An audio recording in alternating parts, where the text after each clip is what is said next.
আমরা চাইতাছি যাতে এই জায়গাটুক দখল না হয়।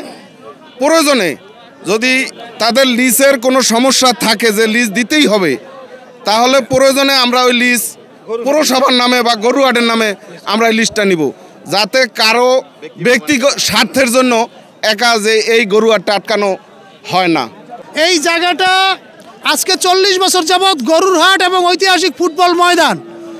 আমাদের রাজস্বের একমাত্র পথ এই গরুর হাট। সেই গরুর হাটের চারপাশকে সংকুচিত করে অন্যায়ভাবে ডিসি অফিস থেকে ডিসিআর কেটে তারা দখল করে পুরা গোসাইহাট বাজারের গরুর হাটটাকে নষ্ট করে দিতে চায়। আমাদের গোসাইহাট বাজারে যত ব্যবসায়ী ভাইরা আছে তাদের ব্যবসা বাণিজ্য আয় রোজগারের অনেকটাই বেচাকিনি, এবং শুক্রবার দিন অন্ততপক্ষে 2-4-10 কোটি টাকা লেনদেন হয়ে থাকে। সেই লেনদেনগুলিকে তারা কিভাবে বিনষ্ট করা যায় এবং এই গরুর হাটটিকে কিভাবে বিনষ্ট করা যায়।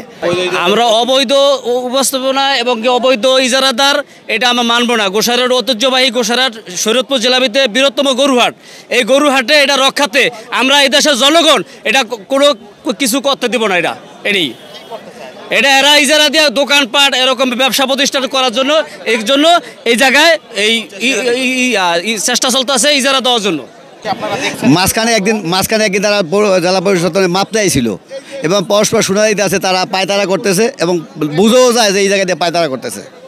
এটা আওয়ামী লীগের সময় করতে চাইছে, বাস্তবে উদ্যোগ নিছে, কিন্তু বাস্তবে ফিল্ডে আইতে পারে নাই। পাবলিকের রসনালে পড়বো ওই ভয়ে আইতে পারে নাই। পাবলিক কিন্তু ছাড়বো না, বাজার পাবলিক ছাড়বো না। বাজার আছে 2,500 দোকান আছে, এই বাজারে 2500 দোকান আছে। সুতরাং এই গরুর একটা 2500 দোকানদারের কিন্তু স্বার্থ আছে, না ব্যক্তিগত স্বার্থ। সেই রাষ্ট্রের জনগণ আমরা, এই গোসাইহাট বাজারের ব্যবসায়ী আমরা, এই অঞ্চলের এই অধিবাসী আমরা চাই না এখানে কোনো অবৈধ ইজারা দেওয়া হয়। নতুন বাংলাদেশ গড়তে এলো জুলফিকার স্টিল। জুলফিকার স্টিল, ইস্পাত দৃঢ় অঙ্গীকার।